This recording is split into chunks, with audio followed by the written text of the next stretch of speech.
Hello dear students, मैं दीपक कुशवाहा अपने YouTube channel आ maths world में आप सभी का स्वागत करता हूं। बच्चों, यह आंकिक विधियां चैप्टर का अंतिम पार्ट है। आज के इस पार्ट में हम गॉस विलोपन विधि के द्वारा लीनियर इक्वेशंस को सॉल्व करना सीखेंगे। बच्चों, इस चैप्टर की हमने आपको अभी तक जितनी विधियां बताई हुई हैं उन सभी विधियों में आपकी सबसे इजी विधि जो है गॉस विलोपन विधि मानी जाती है। इस विधि के द्वारा लीनियर इक्वेशंस को सॉल्व करना बहुत ही आसान होता है। तो आइए बच्चों, शुरू करते हैं। बच्चों, यदि आप इस चैनल पर नए हैं और अभी तक चैनल को सब्सक्राइब नहीं किया है तो चैनल को सब्सक्राइब कर लें और साथ में बेल आइकन को भी प्रेस कर लें। तो बच्चों, हमने माना कि हमें तीन लीनियर इक्वेशंस दी गई हैं। पहली है a1x plus b1y plus c1z बराबर में d1। दूसरी है a2x plus b2y plus c2z बराबर में d2। और तीसरी है a3x plus b3y plus c3z बराबर में d3। इन तीनों इक्वेशंस को हमें गॉस विलोपन विधि के द्वारा सॉल्व करना है और सॉल्व करके x, y और z की जो वैल्यू है वो हमें फाइंड करनी है। इस पर एक बेस्ट क्वेश्चन भी हम यहाँ पर लिखे दे रहे हैं ताकि आपको पता लगे कि किस तरीके के प्रश्न जो हैं इस पर आधारित आपसे पूछे जाएंगे। मान लो बच्चों, आपको ये तीन इक्वेशंस दी गई हैं। 2x plus 4y plus Z बराबर में 3। सेकेंड है 3x plus 2y minus 2z बराबर में -2। और थर्ड इक्वेशन है x minus Y plus Z बराबर में 6। इन तीनों इक्वेशंस को आपको सॉल्व करके x, y और z की जो वैल्यू है वो बतानी है। किस मेथड से? गॉस विलोपन मेथड के द्वारा। क्या तरीका होता है, क्या प्रक्रिया रहती है, सभी बच्चे बिल्कुल ध्यान से समझेंगे और वीडियो के लास्ट तक बने रहेंगे। इस बार की परीक्षा में इस विधि से एक प्रश्न पूछे जाने की पूर्ण संभावना है, इसलिए बिल्कुल भी इस हेडिंग को आप इग्नोर नहीं करेंगे। तो वर्किंग स्टेप जो है बेहद आसान है, बेहद सामान्य है। सभी बच्चे एक पेन और एक कॉपी लेके बैठे और हमारे साथ साथ लिखते हुए चलें। हेडिंग डाल लीजिए आप, गॉस विलोपन विधि द्वारा रैखिक युगपत समीकरणों का हल। इंग्लिश में आप लिख लीजिए solution of the linear equation by Gauss elimination method. और आप इन तीनों इक्वेशंस को नोट करें। इसके बाद में हेडिंग डालें वर्किंग स्टेप।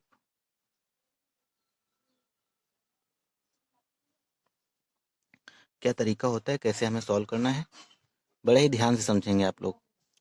तो बच्चों, क्या रहता है वर्किंग स्टेप, बहुत ही ध्यान से समझेंगे। पॉइंट नंबर 1 डालिए। हमने लिखा हुआ है कि समीकरण 1 की सहायता से समीकरण 2 और 3 से x का विलोपन करके इन्हें y तथा z में बदलें और समीकरण 4 तथा 5 बनाएं। क्या हुआ कहने का मतलब? कहने का मतलब यह हुआ, जो समीकरण 1 है, इस समीकरण 1 की सहायता से 2 और 3 से हमें क्या गायब करना है? x को गायब करना है। कहने का मतलब पहली इक्वेशन में हम इस तरीके से गुणा करेंगे संख्याओं का कि अगर हम आपस में फर्स्ट और सेकंड को जोड़े या घटाएं, ऐसा जोड़े या घटाएं कि x गायब हो जाए। तो अगर हम इसमें 3 से मल्टीप्लाई कर दें, इसमें 2 से मल्टीप्लाई कर दें और आपस में अगर हम इन दोनों को घटा दें तो आप देखेंगे कि x जो है यहाँ से गायब हो जाएगा। इसी तरीके से पहली और तीसरी इक्वेशन का यूज करके हमें इस तरीके से गुणा करना है इन दोनों समीकरणों में कि घटाने या जोड़ने पर यहाँ से x गायब हो जाए। तो यहाँ आप देख रहे हैं कि इसमें अगर आप 2 से मल्टीप्लाई करके आपस में इन दोनों को घटा देंगे तो यहाँ से x गायब हो जाएगा। तो फिर जो दो इक्वेशंस बनेंगी जिसमें x गायब हो जाएगा, पहली और दूसरी का यूज करके एक इक्वेशन मिलेगी और पहली और तीसरी का यूज करके एक इक्वेशन मिलेगी। उन दोनों इक्वेशंस को हम क्या मानेंगे? 4 तथा 5 मानेंगे। सभी बच्चे बिल्कुल ध्यान से समझेंगे। अगर आपको ये पॉइंट समझ में नहीं आया तो अभी हम इसको जब क्वेश्चन पे अप्लाई करेंगे तब आपको समझ में आएगा। बस आप वीडियो के लास्ट तक बने रहेंगे। इसके बाद बच्चों, पॉइंट नंबर 2 हमने लिखा है कि अब समीकरण 4 और 5 को, यानी कि जो इक्वेशन हमने दो बनाई, उन दोनों इक्वेशंस का यूज करके जो कि y और z में है, क्योंकि x गायब हो जाएगा तो y और z में रहेंगी, जो कि y और z में है, को हल करके हमें क्या मान, किसका मान फाइंड करना है? सबसे पहले हमें z का मान ज्ञात करना है। ये नहीं कि आप सबसे पहले y का मान निकालें। सबसे पहले जो गॉस एलिमिनेशन मेथड है उसका तरीका यही है कि आप सबसे पहले z की वैल्यू फाइंड करें। z का मान निकालेंगे। इसके बाद बच्चों, जो z का मान आपको मिलेगा उस z के मान को आप समीकरण 5 में रखेंगे और रखने के बाद किसकी वैल्यू फाइंड करेंगे? y की वैल्यू फाइंड करेंगे। इसके बाद बच्चों, पॉइंट नंबर 4 हमने लिखा हुआ है z की वैल्यू तो यहाँ से हमें मिल जाएगी।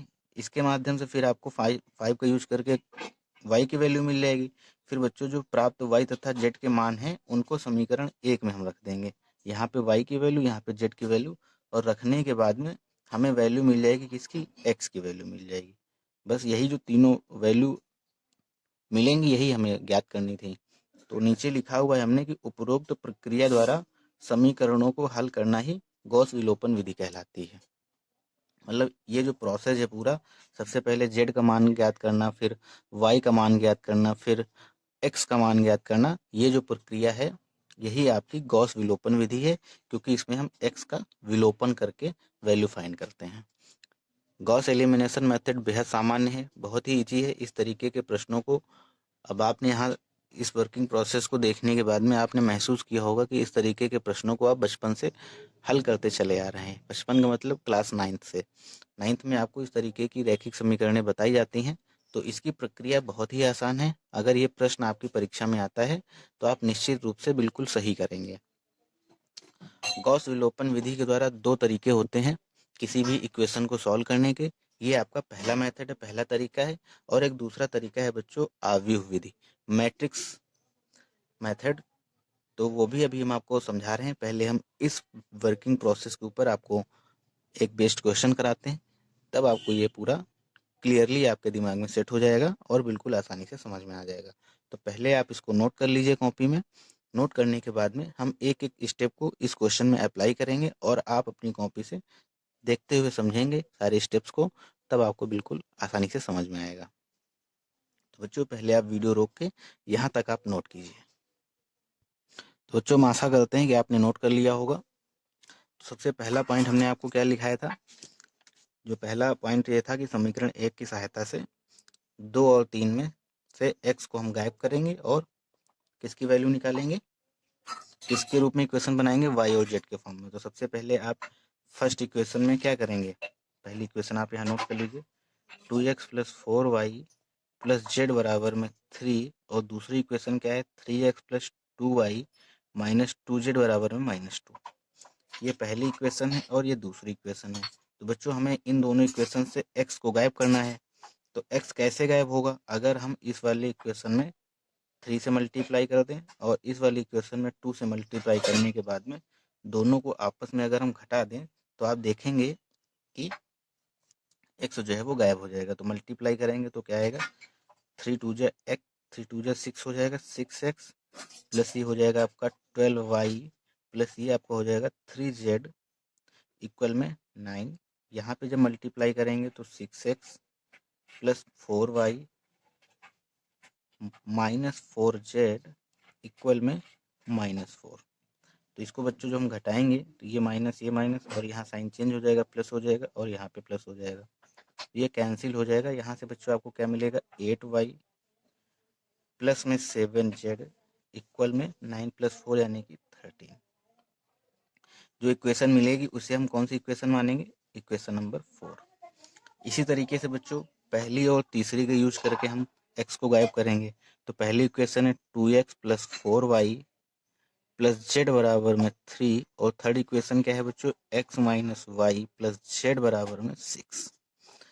अब हमें इस इक्वेशन में, ये पहली है और ये तीसरी है, हम थर्ड इक्वेशन में अगर बच्चों 2 से मल्टीप्लाई करने के बाद में दोनों इक्वेशंस को आपस में अगर हम घटा देंगे तो आप देखेंगे कि x जो है वो गायब हो जाएगा। तो ऊपर हमें कुछ भी मल्टीप्लाई नहीं करना है, ऊपर 2x as it is + 4y as it is + z as it is plus equal में 3 एज इट इज। इससे हम 2 से मल्टीप्लाई करेंगे तो ये हो जाएगा 2x, यहाँ हो जाएगा -2y, और ये बच्चों हो जाएगा 2z, और 6 2 जा 12। अब क्या करेंगे, दोनों को हम आपस में घटा देंगे, घटाने पर ये माइनस हो जाएगा, यहाँ लिख लीजिए घटाने पर, यहाँ भी लिख लीजिए घटाने पर, तो ये प्लस हो जाएगा, ये माइनस ये माइनस, तो बच्चों ये कैंसिल हो जाएगा, ये हो जाएगा 6y, ये हो जाएगा प्लस में 3z, और ये इक्वल में -9। ये जो इक्वेशन बनेगी इसे हम कौन सी इक्वेशन मानेंगे बच्चों, इक्वेशन नंबर 5। आपके पास दो इक्वेशन हो गई हैं, इक्वेशन नंबर 4 और इक्वेशन नंबर 5। फिर हमने आपको सेकेंड स्टेप में क्या बताया हुआ है कि इक्वेशन 4 और इक्वेशन 5 को हल करके हम किसकी वैल्यू फाइंड करेंगे, जेड की वैल्यू फाइंड करेंगे। पहले यहाँ तक आप नोट कीजिए। ये मान लिया बच्चों स्टेप 1 है यहाँ तक, और नीचे स्टेप 2 डाल के लिख लीजिए। स्टेप 2 में क्या है, चौथी इक्वेशन यानी कि क्या है, 8y + 7z बराबर में 13, और पांचवी इक्वेशन है 6y + 3z बराबर में -9। तो चौथी और पांचवी इक्वेशन से हम y का विलोपन करते हैं। y का विलोपन मतलब y को गायब करेंगे, यानी कि z की वैल्यू निकालने का मतलब y को गायब करना पड़ेगा। तो यहाँ पे आप किससे मल्टीप्लाई करेंगे, ऊपर y गायब हो जाए, ऊपर अगर आप बच्चों 6 से मल्टीप्लाई कर दें और नीचे अगर 8 से मल्टीप्लाई कर दें तो आप देखेंगे कि y का जो गुणांक है वो बराबर हो जाएगा। तो यहाँ क्या मिलेगा आपको, 48y प्लस 42z, और ये हो जाएगा 13 का जब 6 से मल्टीप्लाई करेंगे तो 78 हो जाएगा। इसी तरीके से ये बच्चों 8 48y प्लस 24z बराबर में -72।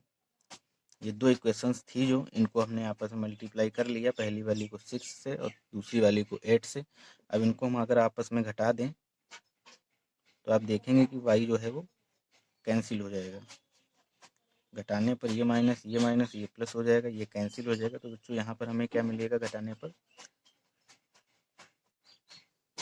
बच्चों यहाँ पे थोड़ा सा ये गड़बड़ हो गया, सही से देख लीजिएगा। यहाँ पे -z बचेगा, ये जुड़ेगा नहीं, घट जाएगा। तो यहाँ पे होगा ये -z, थोड़ा सा गड़बड़ हो गया, सॉरी बच्चों। ये -z होगा यहाँ पे, तो ये यहाँ पे होगा -z, और जब इसका आप मल्टीप्लाई करेंगे तो ये माइनस का 8z हो जाएगा।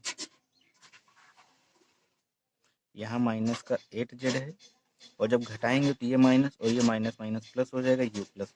तो ये 42 और 8 जुड़ जाएंगे आपस में, तो ये हो जाएगा 50z, और इक्वल में बच्चों ये भी जुड़ जाएंगे, 8 + 2 यानी कि 78 + 72 यानी कि 150। इसको हम जब सॉल्व करेंगे तो ये नीचे आ जाएगा, तो z की वैल्यू हो जाएगी 3। तो बच्चों हमें z की वैल्यू क्या मिली, 3। स्टेप नंबर 3 में हमने आपको क्या लिखाया है कि जो z का मान है उसे आप इक्वेशन नंबर 5 में रखेंगे। तो बस आप इक्वेशन नंबर 5 में रखें।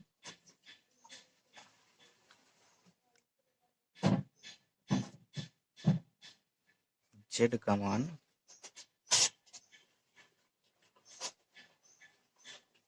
समीकरण 5 में रखने पर, तो बच्चों जब आप समीकरण 5 में z की वैल्यू रखेंगे तो क्या मिलेगा आपको, देखिए जरा। ये समीकरण 5 है, 6y - z बराबर है -9। तो z के प्लेस पे आपको रखना है 3, यानी कि 6y - 3 इक्वल में -9। तो यहाँ से 6y इक्वल में क्या आ जाएगा, -9 और +3, यानी कि 6y बराबर में -6। तो बच्चों y की वैल्यू क्या आएगी यहाँ से, -1। y की वैल्यू क्या आ गई, -1। z की वैल्यू 3 मिल गई और y की वैल्यू क्या है, -1। अब इसके बाद हमने आपको ये स्टेप 3 लिख लीजिए यहाँ पे। स्टेप 4 में हमने आपको क्या बताया कि जो y और z की वैल्यू मिली है उन्हें समीकरण नंबर 1 में आप रखेंगे यहाँ पर। तो y की वैल्यू रखेंगे क्या, -1, z की वैल्यू रखेंगे क्या, 3। जब वैल्यू यहाँ पर रखेंगे तब आपको किसकी वैल्यू मिल जाएगी, x की वैल्यू मिल जाएगी, और बस आपके x, y और z के मान आ जाएंगे। बस वही आपको फाइंड करना था। तो आशा करते हैं सभी बच्चों को समझ में आया होगा। एक बार हम फिर से आपको रिवीजन कराए दे रहे हैं कि हमने आपको क्या बताया, एक बार फिर से समझाए दे रहे हैं। ये आपको प्रश्न दिया गया है, ये क्वेश्चन है। क्वेश्चन में कहा जाएगा कि इन समीकरणों को गॉस विलोपन विधि के द्वारा हल कीजिए। तो आप सबसे पहले क्या करेंगे, पहली और दूसरी का यूज करके x गायब करेंगे, फिर पहली और तीसरी का यूज करके x को गायब करेंगे। तो हमने पहली इक्वेशन एज इट इज लिख ली यहाँ पे, और दूसरी इक्वेशन एज इट इज लिख ली। हमें x गायब करना है तो हमें x के गुणांकों को बराबर करना पड़ेगा, फिर तभी हम आपस में घटाएंगे, तभी वो जो है गायब हो पाएंगे। तो बच्चों यहाँ पे हमने x के गुणांक को बराबर करने के लिए हमने देखा कि यहाँ 3x यहाँ 2x है।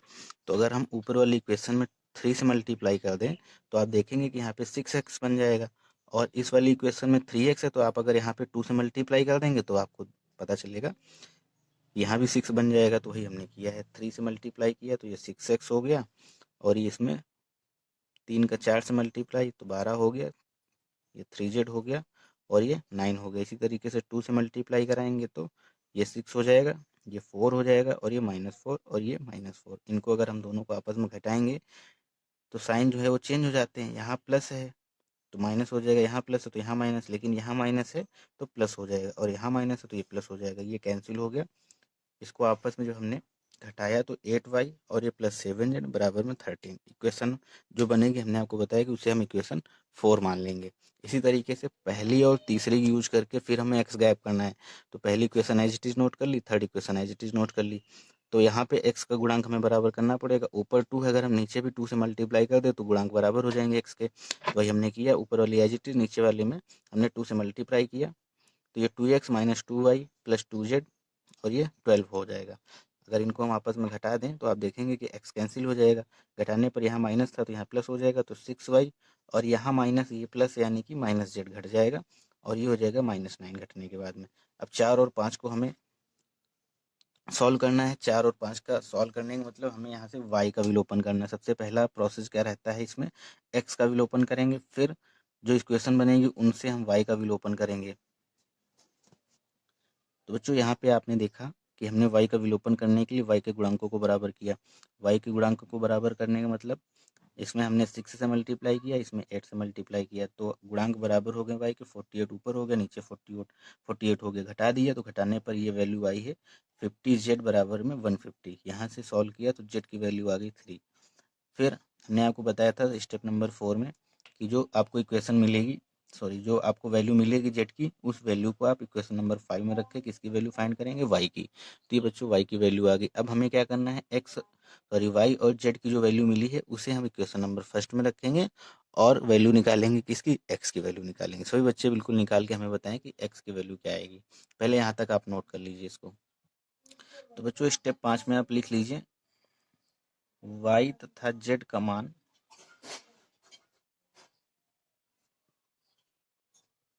समीकरण 1 में रखने पर। तो जब यहाँ पर आप वैल्यू पुट करेंगे तो क्या हो जाएगा बच्चों, बताइए। तो इक्वेशन नंबर फर्स्ट ये है 2x as it is plus 4, y की प्लेस पे क्या वैल्यू है -1, z की प्लेस पे क्या वैल्यू है 3 और इक्वल में 3। ये 3 से 3 कैंसिल हो जाएगा, यानी कि 2x और -4 इधर है, बराबर को उस साइड ले जाएंगे तो प्लस का 4 हो जाएगा। तो बच्चों यहाँ से x की वैल्यू क्या आ जाएगी, 2 आ जाएगी। तो हमें x की वैल्यू मिल गई 2, y की वैल्यू मिल गई -1, z की वैल्यू मिल गई 3। बस यही हमें फाइंड करना था। अतः x बराबर 1, y बराबर -1, x बराबर 2 है, y बराबर -1 और z बराबर जो है वैल्यू क्या है 3 है। तो बहुत ही आसान सा प्रश्न था और ये 5 नंबर में पूछा जाएगा। जब भी पूछा जाएगा तो अगर आता है तो आप बिल्कुल ही इसे छोड़ेंगे नहीं और करके आएंगे परीक्षा में। तो आशा करते हैं बच्चों सभी बच्चों को समझ में आया होगा। अब हम आपको इसी क्वेश्चन को मैट्रिक्स विधि से सॉल्व करना बता दे रहे हैं कि मैट्रिक्स विधि से कैसे सॉल्व करेंगे। हालांकि ये भी तरीका सही है, अगर आपको मैट्रिक्स विधि से सॉल्व करना है तो भी तरीका हम आपको बता दे रहे हैं। सभी बच्चे बिल्कुल लास्ट तक बने रहेंगे। बच्चों हेडिंग डाल लीजिए मैट्रिक्स मेथड, यानी कि आव्यूह विधि के द्वारा रैखिक समीकरणों को हल करना। इस तरीके से हेडिंग डाल के लिख लीजिए। मान लो आपको यही क्वेश्चन दिया गया है 2x plus 4y plus Z बराबर में 3, 3x plus 2y minus 2z बराबर -2, x minus Y plus Z बराबर में 6। कैसे सॉल्व करते हैं, क्या तरीका रहता है।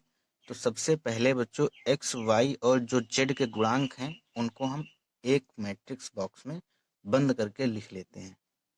क्या है x, y और z के गुणांक, x का गुणांक है 2, y का गुणांक है 4, z का गुणांक है 1। इसी तरीके से दूसरी इक्वेशन में x का गुणांक है 3, y का गुणांक है 2 और z का गुणांक है -2। इसी तरीके से तीसरी इक्वेशन में x का गुणांक है 1, y का गुणांक है -1 और z का गुणांक है 1। इसके बगल में बच्चों जिनके ये गुणांक हैं उनको भी हम बगल में लिखे ले रहे हैं। किनके किनके गुणांक हैं, x, y और z के गुणांक हैं।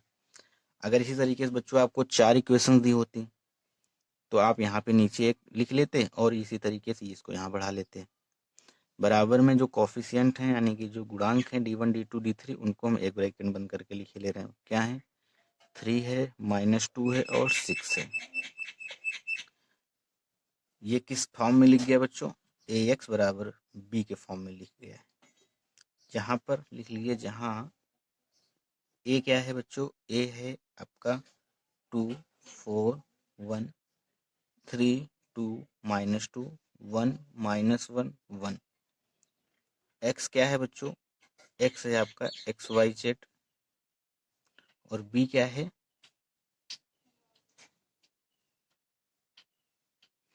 बच्चों बी क्या है यहाँ पे 3 -2 और 6। तो ये बच्चों हमें दिया गया है। अब हम माने ले रहे हैं, प्रोसेस आप यही रखिएगा, बेहद आसान है। -C बराबर में A B, इस तरीके से हम लिखे ले रहे हैं। ए की वैल्यू क्या है बच्चों, 2 है, 4 है, 1 है, 3 है, 2 है, -2 है, 1 है, -1 है और ये 1 है। यहाँ पे हम लिखे ले रहे हैं बी की वैल्यू क्या है, पहले 3 है, यहाँ पे लिखे ले रहे हैं -2 और यहाँ पे लिखे ले रहे हैं 6। बस इस तरीके से आपको बना के लिखना है, रटना कुछ नहीं, समझ के चलना है। यहाँ तक तो आप कर ही लेंगे, मान लिया कि C बराबर जो है A/B, और ए की वैल्यू यहाँ रख दिया हमने और बी की वैल्यू रख दिया। इसको हम ऑगमेंटेड मैट्रिक्स पढ़ते हैं, आपको ये बताया गया होगा। और अगर आपको नहीं पता है तो आप 12th स्टैंडर्ड की कोई भी बुक ओपन करके देख लीजिए, और अभी हमने आपको फर्स्ट सेमेस्टर में भी इसके बारे में बताया हुआ था। तो अगर आप भूल चुके हैं तो आप बच्चों ऑगमेंटेड मैट्रिक्स कैसे बनाई जाती है, इसको डिटेल से आप 12th की बुक उठाइएगा और वहाँ से बिल्कुल अच्छे से देख लीजिएगा। अब बच्चों हमें आगे का प्रोसेस ये रहता है कि हमें इस मैट्रिक्स में इस तरीके से ऑपरेशन करना है। ऑपरेशन मतलब संक्रिया करनी है R1 R2 वाली, इस तरीके से करनी कि हमें यहाँ पर और यहाँ पर जीरो मिले, मतलब कि ऐसे त्रिभुजाकार आकृति में जीरो मिले, यहाँ जीरो मिले, सेकेंड रो के पहले कॉलम में हमें जीरो मिले, फिर थर्ड रो के पहले और दूसरे कॉलम में हमें जीरो मिले।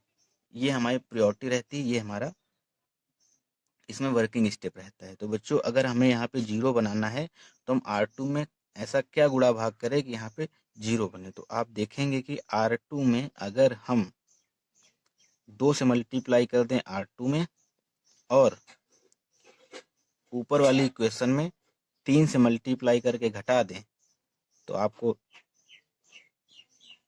तब आपको यहाँ पर जीरो मिल जाएगा। देखते हैं, कहने का मतलब जिसमें हमें करना है, मतलब जिसमें संक्रिया होती केवल उसी में होगा, बाकी ऊपर वाली इक्वेशन हम एज इट इज नोट कर लेंगे। 2 4 1 यहाँ पे 3 हो जाएगा। R2 में हम 2 से मल्टीप्लाई करने जा रहे हैं, तो यहाँ पे 2 से मल्टीप्लाई करेंगे तो 6 हो जाएगा, ये 6 लिख लिया। -3R1 यानी कि ऊपर वाले में हम 3 से मल्टीप्लाई करेंगे, तो यहाँ 3 से मल्टीप्लाई करेंगे तो 6, यानी 6 -6 यहाँ पे क्या हो जाएगा, 0।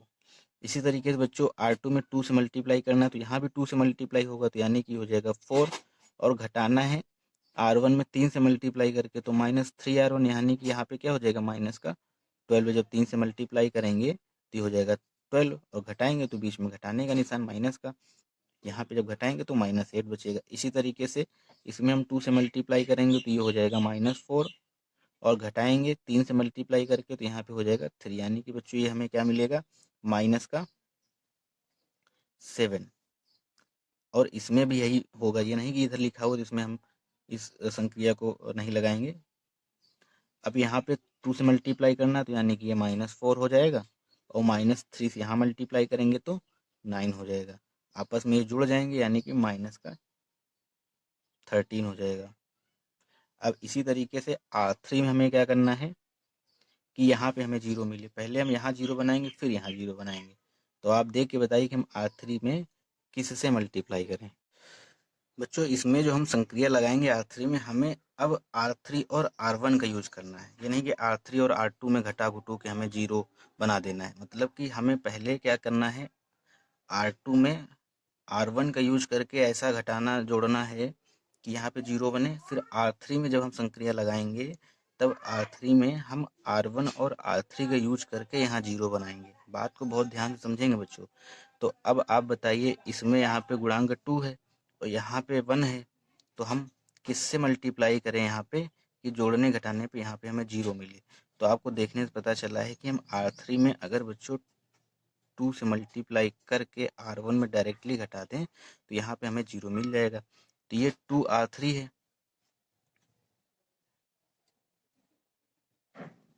ये बच्चों यहाँ पे 2R3 है, R1 में हम घटाए दे रहे हैं। R इसमें मल्टीप्लाई कीजिए 2 से, तो 2 से करेंगे तो 2 हो जाएगा, और R1 में 2 है, घटाएंगे तो यहाँ क्या मिलेगा 0। इसी तरीके से 2R3 यानी कि R3 में यहाँ पे हम 2 से मल्टीप्लाई करेंगे -2, और R1 में डायरेक्टली घटा देना है -4, तो यहाँ पे हमें क्या मिलेगा -6। इसी तरीके से बच्चों यहाँ पे 2R3 यानी कि यहाँ 2 से मल्टीप्लाई करेंगे तो 2 हो जाएगा, R1 में डायरेक्टली हमें घटा देना है, 2 - 1 क्या बचेगा +1। और यहाँ पे हमें क्या करना है, 6 है, 2 से 6 में मल्टीप्लाई करेंगे तो 12 हो जाएगा, और R1 में डायरेक्टली हमें घटा देना है यानी कि प्लस का 9 हो जाएगा। यहाँ तक बच्चों आपको समझ में आया होगा, यहाँ तक आप नोट कर लीजिए। बच्चों अब इसके आगे का स्टेप क्या रहेगा, अब इसके आगे के स्टेप में हमें इक्वेशन 1 को टच नहीं करना है। अब हमें इन दोनों इक्वेशंस में ऐसा जोड़ना घटाना है कि हमें यहाँ पे 0 मिले। R3 में अब ऐसा जोड़ना घटाना है R2 की यूज करके कि हमें यहाँ पे 0 मिले। तो पहली और दूसरी जो रो हैं इनको हम एज इट इज नोट कर लेंगे, यानी कि 2 4 1, यहाँ पे 3 हो जाएगा, और यहाँ पे बच्चों ये हो जाएगा 0 -8 -7, और यहाँ पे -13 हो जाएगा। अब यहाँ पे आप देखिए, ये हमें क्या करना है, R3 में ऐसा मल्टीप्लाई करना है कि R3 और R2 का यूज करें तो 0 यहाँ पे हमें मिले यहाँ पे। तो अब आप देखेंगे तो आपको लगेगा कि अगर हम R3 में मल्टीप्लाई करें किससे, 8 से, 8R3, और R2 में मल्टीप्लाई कर दें किससे, -6 से, 6R2, और इन दोनों को अगर हम आपस में जोड़ दें, R2 में हम -6 से मल्टीप्लाई करने के बाद में अगर हम इनको दोनों को आपस में जोड़ दें R2 R3 को, तब आपको पता चलेगा कि यहाँ पे 0 मिल जाएगा। कैसे, चलिए ध्यान से देखिएगा। 8R3 है, यानी कि हम 8 से मल्टीप्लाई यहाँ पे करेंगे, और ऊपर 6 से करेंगे तो ऊपर भी 0, यहाँ भी 0, यहाँ 0 हो जाएगा। अब यहाँ पे हमें 8 से इसमें मल्टीप्लाई करना है, यानी कि 8 से -6 में मल्टीप्लाई करेंगे, क्या मिलेगा -48, और बीच में प्लस का साइन, -6 से यहाँ मल्टीप्लाई करेंगे तो हमें क्या मिलेगा, माइनस और माइनस हो जाएगा प्लस, +48। इन दोनों को आपस में सॉल्व करेंगे तो क्या मिलेगा, यहाँ पे हमें 0 मिल जाएगा। इसी तरीके से 8R3, यानी कि हमें R3 में 8 से मल्टीप्लाई करना है, यानी कि ये हो जाएगा 8, बीच में प्लस का साइन है, -6 से हमें यहाँ पे मल्टीप्लाई करना है तो प्लस का हो जाएगा बच्चों 42, यहाँ पे हमें क्या मिलेगा 50।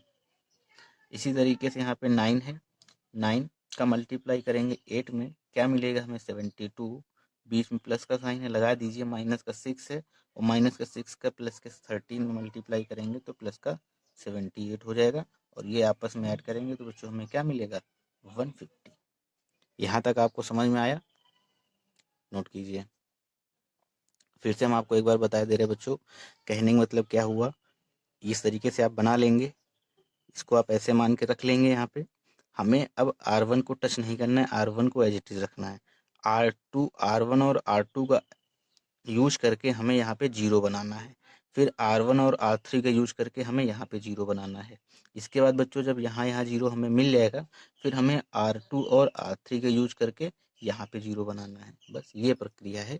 आप इसको चाहो तो अपने शब्दों में लिख भी सकते हो, या फिर आप जो है समझ सकते हो।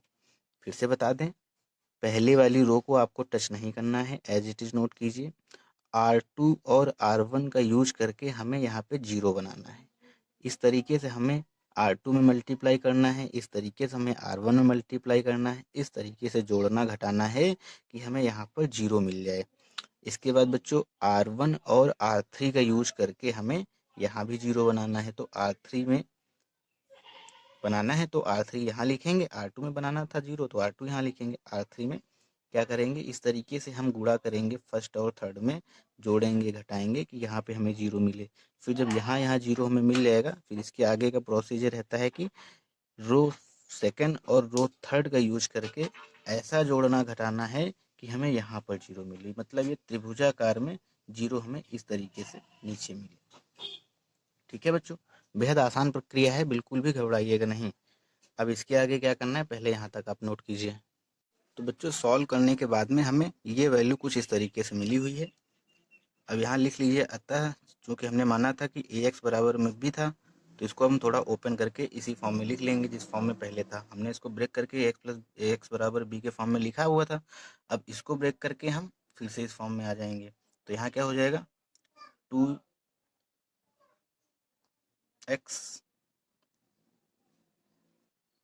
ये हो जाएगा बच्चों 2x plus 4y plus z बराबर में क्या था 3। यहाँ क्या हो जाएगा बच्चों 0 माइनस का 8y माइनस 7z इक्वल में माइनस 13। आप चाहें तो माइनस कॉमन लेके सब कुछ प्लस भी कर सकते हैं। यहाँ 0 हो जाएगा प्लस यहाँ 0 हो जाएगा और ये क्या हो जाएगा प्लस का 50z इक्वल में 150। ठीक है।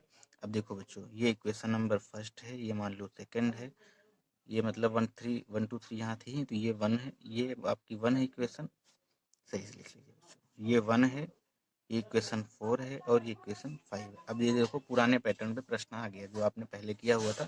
अब 5 से आपको वैल्यू निकालनी किसकी, z की। फ्रॉम 5 50z बराबर क्या है 150। तो यहाँ से बच्चों z की वैल्यू आपको क्या मिल जाएगी 3। अब जो z की वैल्यू मिली इसको आप रखेंगे कहाँ पे, इक्वेशन नंबर 4 में रख देंगे। जब इक्वेशन 4 में रखेंगे z की वैल्यू तो आपको यहाँ से y की वैल्यू मिल जाएगी। जब सॉल्व करेंगे तो बच्चों y की वैल्यू आपको वही मिलेगी -1। और जो y और z की वैल्यू इक्वेशन नंबर फर्स्ट में रखेंगे तो यहाँ से आपको x की वैल्यू मिल जाएगी 2। दोनों से आंसर जो है आपका सेम आएगा, सेम आना चाहिए। तो आशा करते हैं सभी बच्चों को समझ में आया होगा। बेहद आसान प्रक्रिया थी दोनों मेथड की। आप इस मेथड से भी सॉल्व कर सकते हैं और जो हमने आपको पहले बताया हुआ था उस मेथड से भी सॉल्व कर सकते हैं। तो आज से बच्चों ये जो चैप्टर है ये कंप्लीट हुआ। इसके बाद हम आपको नेक्स्ट चैप्टर पढ़ाएंगे, वो भी आपके एग्ज़ाम की व्यू से काफ़ी इम्पोर्टेंट रहेगा। तो बच्चों अगर वीडियो आपको पसंद आया है तो वीडियो को लाइक करें और कमेंट बॉक्स में हमें बताएं कि आपको ये गॉस विलोपन विधि समझ में आई है कि नहीं आई है। तो आज के इस वीडियो में बच्चों बस यहीं तक। सभी बच्चों को बहुत बहुत धन्यवाद।